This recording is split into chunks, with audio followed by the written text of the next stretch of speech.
안녕하세요. 이번 영상에서 소개할 기능은 레이어 디렉터라는 리습입니다. 이 리습은 리액터를 사용한 건데 어떤 기능이냐 하면 오토캐드의 특정 기능을 사용을 할 때 자동으로 현재 도면층을 미리 지정되어 있는 특정 도면층으로 바꿔주는 기능이에요. 이걸 제가 만든 건 아니고요. 제가 가끔 소개하는 리맥님께서 만드신 리습입니다. 이게 굉장히 편한 기능이긴 한데 설명이 전부 다 영문으로 되어 있어서 활용하는 분은 그렇게 많지는 않아요. 근데 얼마 전에 요게 조금 불편해서 일부를 편집하고 싶다는 질문을 받았었습니다. 요런 질문을 받은 김에 많은 분들께 요런 편한 기능이 있다는 걸 소개하고자 영상을 만들고 있는 거고요. 이걸 사용하려면 어떤 명령어를 사용을 했을 때 어떤 도면층을 사용을 할 것인지 그걸 직접 코드로 안에 집어 넣어야만 해요. 그것만 이해를 하면 누구나 쉽게 편집해서 사용을 하실 수가 있을 겁니다.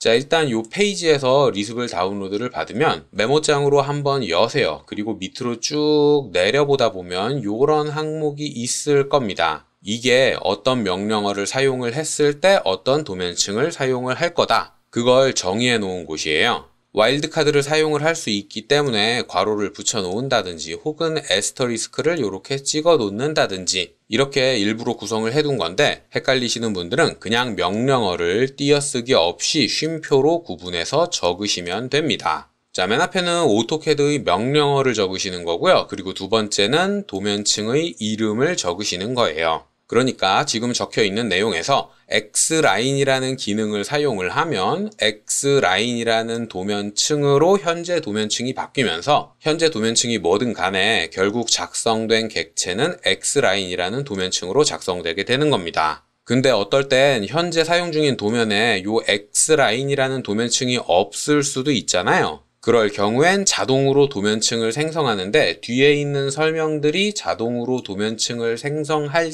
때 사용할 설정들이에요. 디스크립션은 도면층 옆에 설명이 적히는 걸 의미하는데 필요 없는 분들은 그냥 쌍따옴표를 열었다 닫기만 해도 상관없고요. 그 다음엔 도면층에서 사용할 컬러, 색상이죠. 1번부터 255번까지를 사용을 하실 수가 있어요. 도면층에 사용을 할 거니까 당연히 바이블록이나 바이레이어 같은 색상은 사용을 할 수가 없고요. 1번부터 255번까지 정수로만 입력을 할 수 있습니다. 자, 그 다음에 라인 타입, 선 종류를 의미하는데 이 리습에선 ACAD-ISO.lin이나 ACAD.lan 그러니까 오토캐드에 기본적으로 설치되어 있는 선 종류 설정 파일에서 지정한 이름의 선 종류를 검색해서 로드하게 됩니다. 뭘 사용을 할지는 현재 사용 중인 도면의 단위에 맞춰서 로드하게 되고요. 별도로 본인이 지정하고 싶은 선 종류가 있는 분들은 그 설정을 이 파일 내부에 포함시켜야만 자동으로 만들 수가 있습니다. 그리고 실선을 사용하고 싶으신 분들은 Continuous 요거 그대로 사용을 하시면 돼요.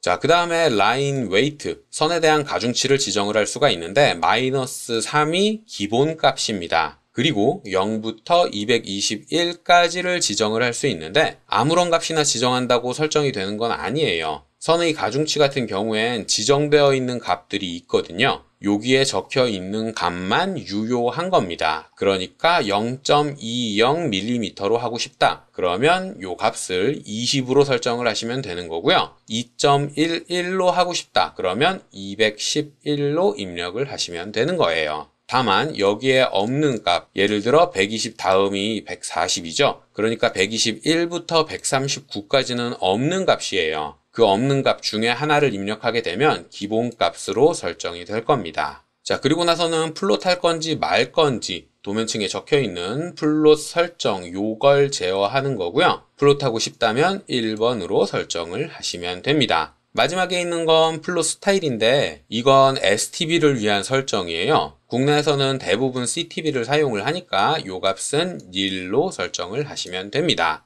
자, 간단하게 예로 한번 만들어 볼까요? 저는 line이라는 커맨드를 입력을 했을 때 테스트라는 이름의 도면층이 사용이 되도록 만들 거예요. 그러면 라인과 테스트를 이렇게 쌍따옴표로 묶어서 입력을 하시면 되고요. 그 다음에 디스크립션이 들어가야 되는데 디스크립션이 필요 없다. 그러면 쌍따옴표를 열었다 닫으면 됩니다. 근데 저는 여기에 뭔가 값이 들어간다는 걸 보여드리기 위해서 this is test라고 적을 거예요. 자, 디스크립션 뒤에는 색상입니다. 저는 5번 색상으로 설정을 해보고요. 라인 타입은 continuous를 사용을 할게요. 요거 쭉 복사해서 붙여 놓으시면 되고, 라인 웨이트는 211번, 그리고 플롯은 할 거고 플롯 스타일 stb를 사용을 하지 않고 ctb를 쓸 거니까 nil로 입력을 하겠습니다. 요렇게 설정을 하면 라인이라는 커맨드를 입력을 했을 때 현재 도면층이 테스트라는 도면층으로 바뀌게 되고, 만약 현재 사용 중인 도면에 테스트라는 이름의 도면층이 없다면 뒤에 있는 설정대로 도면층을 만들어서 적용하게 되는 거예요. 자, 요 설정을 그대로 저장을 한 뒤에 오토캐드로 넘어가서 저장한 리습을 한번 로드해 보겠습니다. 이 리습은 리액터를 사용을 하는 거라서 리습 파일만 로드했다고 끝나는 건 아니고 이 리액터를 켤지 끌지를 설정을 해주는 명령어가 정의가 되어 있어요. 레이어 디렉터를 켠다. 그래서 ld on, 레이어 디렉터를 끈다. 그래서 ld off라고 명령어가 미리 지정이 되어 있습니다. 물론 그 명령어들도 이 파일 안에 정의가 되어 있는 거라서 편집을 하실 수가 있고요. 밑으로 쭉 내리다 보면 중간쯤에 이 내용이 있을 거예요. 여기에서 ld on과 ld off 단축 명령어를 지정을 하시면 됩니다. 저는 초기에 설정되어 있는 값을 그대로 사용을 할게요.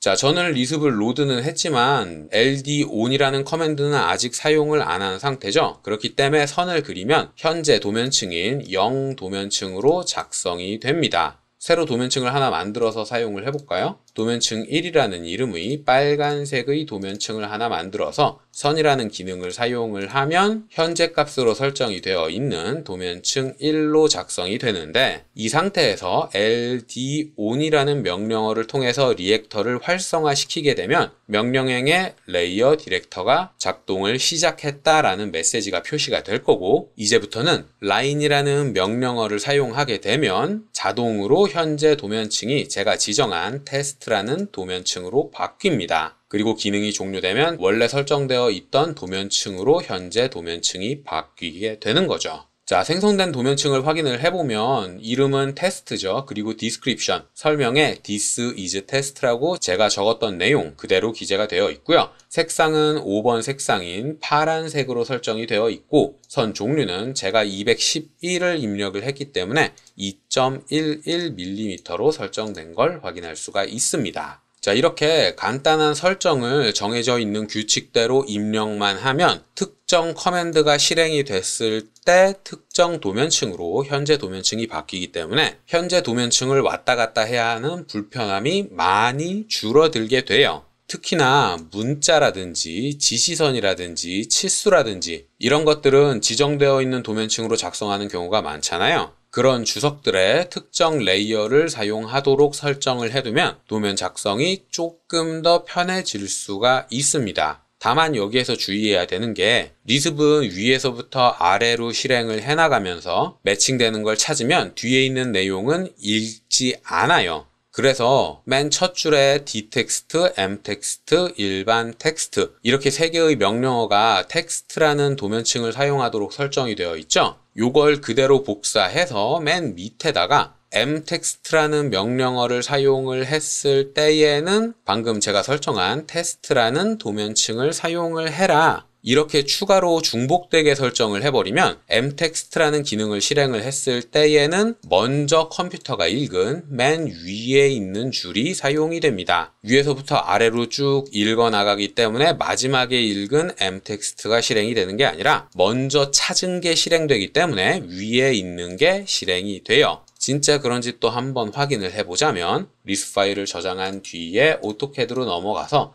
다시 한번 로드를 하겠습니다. 그리고 ld on으로 리액터를 켜고 mtext라는 기능을 실행을 하게 되면 자동으로 텍스트라는 이름의 도면층이 생성이 되고 현재 도면층으로 설정이 되면서 작성한 객체가 텍스트라는 이름의 도면층으로 작성이 되는 거예요. 제가 추가한 건 분명히 테스트라는 도면층을 사용하도록 설정을 했지만 컴퓨터가 리습을 읽는 과정에서 위에 있는 줄에서 먼저 텍스트를 사용을 해라 라는 내용을 찾았기 때문에 찾은 내용 밑에 있는 줄은 읽어오지 않고 바로 텍스트라는 이름의 도면층을 만들어서 객체를 작성하게 된 겁니다. 이렇게 중복되어 있는 명령어가 있을 때에는 앞에 게 실행된다. 요 정도 규칙은 알아두셔야 되고요. 입력한 값들과 입력하는 개수도 정확하게 요 양식과 일치하도록 적으셔야 돼요. 띄어쓰기의 개수는 크게 상관이 없지만 쌍따옴표로 묶여 있는 건 반드시 쌍따옴표로 묶어야 하고 정수는 반드시 정수로 입력을 해야만 합니다. 자, 요렇게 알아두면 편한 리습이 온라인에 오래전부터 게시가 되어 있었는데 앞에서 제가 질문을 받았다고 했잖아요. 이 질문을 주신 분은 이게 다 좋은데 설정한 도면층이 꺼져 있을 때에도 꺼져 있는 걸 계속 사용하게 된다라는 게 불편하셨대요. 그러니까 현재 설정에서 라인을 입력을 하면 테스트라는 도면층을 사용을 하게 되죠. 이렇게 파란색의 테스트라는 도면층을 사용을 하게 되는데 요 도면층이 꺼져 있는 상태에서도 명령어를 입력을 하면 꺼져 있는 상태로 객체를 작성하게 되는 게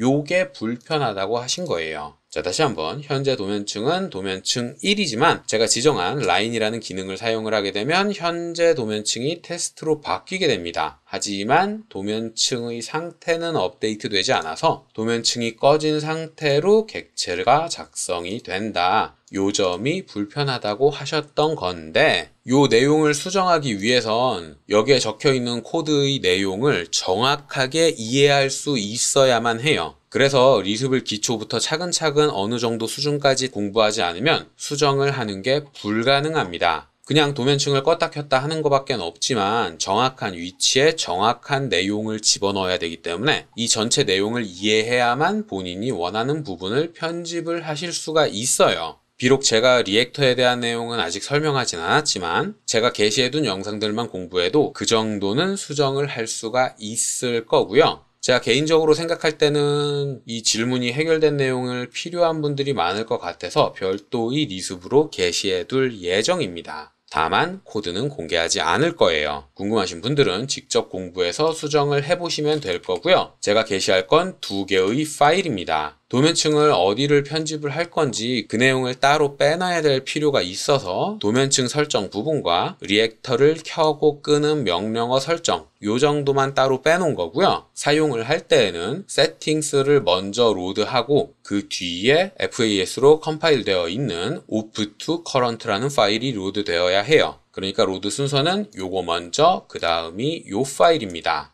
자, 한번 사용을 해보자면 먼저 리스 파일 세팅스를 로드를 해야 되고요. 그 뒤에 컴파일 되어 있는 내용 이렇게 순서대로 로드를 하시면 돼요. 그리고 만약 편집한 내용이 있다면 편집하고 저장한 뒤에 다시 한번 리슴 로드하고 FAS 로드하고 꼭 요 순서대로 로드를 해야만 실행이 될 겁니다. 자, 제가 설정해 놓은 건 DIM으로 시작하는 커맨드들을 입력을 하면 0-DIM이라는 도면층을 사용을 하게 되고 만약 그 도면층이 없다면 뒤에 있는 설정대로 도면층을 만들게 돼요. 그리고 리비전 클라우드라는 명령어를 사용을 하게 되면 0-체크라는 도면층을 사용을 하게 되고 만약 그 도면층이 없다면 뒤에 있는 내용으로 도면층을 자동으로 만들게 됩니다. 이 내용이 설정이 되어 있는 거고요. 현재 상태에서는 리비전 클라우드를 사용을 하게 되면 현재 설정대로 그대로 사용이 되지만 LD-ON을 사용을 하게 되면 리비전 클라우드를 사용을 할 때 제가 미리 설정해 놓은 0-체크라는 도면층이 생기고 그게 현재 도면층으로 설정이 되면서 그 도면층으로 객체가 작성이 됩니다. 여기까지는 앞에서 설명을 했던 리맥님께서 만드신 리습과 동일해요. 근데 제가 편집을 한 내용은 만약 요 도면층이 꺼져 있는 상태라면 이 상태라면 현재 도면층으로 객체를 작성하게 됩니다. 노란색으로 도면층 1이라는 이런 도면층을 만든 뒤에 다시 한번 리비전 클라우드라는 기능을 사용을 하면 리액터는 켜져 있지만 0-체크라는 도면층이 꺼져 있기 때문에 현재 도면층으로 작성이 되는 거예요. 그리고 여기서 추가로 흔한 경우는 아니지만 현재 도면층마저 꺼져 있을 수도 있을 겁니다. 0- 체크. 지정되어 있는 도면층도 꺼져 있고 현재 도면층도 꺼져 있는 상태라면 제가 설정을 해놓은 건 0번 도면층으로 객체가 생성되도록 설정을 해뒀어요. 그러니까 추가적인 조건이 2가지 들어있는 거죠. 지정되어 있는 도면층이 꺼져 있으면 현재 도면층을 사용을 해라. 그리고 만약 현재 도면층까지 꺼져 있다면 0번 도면층을 사용을 해라. 여기까지 지정이 되어 있는 겁니다. 자, 요 리습에 대해서 제가 소개할 내용은 여기까지인데 마지막으로 정말 리습에 대해서 아무것도 모르는 분들을 위해 추가로 설명을 하자면 리습을 저장할 때에는 한글이 포함되어 있으면 양식을 반드시 ANSI로 지정을 하셔야 합니다. 메모장의 오른쪽 아래에 보면 인코딩 양식이 적혀 있어요. 한글을 사용하고 싶다면 반드시 ANSI로 지정이 되어 있어야 하고요. 저 인코딩 양식은 파일을 저장할 때 저장 버튼 왼쪽에서 지정을 할 수 있습니다. 리습의 내용 중에 한글이 있다면 반드시 ANSI로 지정을 해서 저장을 하셔야만 해요. 그리고 편집을 할 때에는 반드시 지정되어 있는 양식을 그대로 지켜야만 합니다. 예를 들어 명령어를 여러 개 기입을 하는데 요 가운데 공백이 들어갔다. 이렇게 지정을 하시면 안 돼요. 공백이 없어야 하고요. 공백의 개수가 중요하지 않다는 건 요 항목과 항목 사이 외부의 공백만 공백의 개수가 상관이 없는 겁니다. 편집할 때 요 양식을 그대로 지켜야 된다는 거. 요건 까먹으시면 안 돼요. 자, 여기까지가 제가 이번 영상에서 설명할 내용이었고요. 혹시라도 궁금한 게 있다거나 이해되지 않는 게 있는 분들은 댓글이나 메일을 남겨주시면 최대한 빨리 확인을 하고 답을 드리도록 하겠습니다.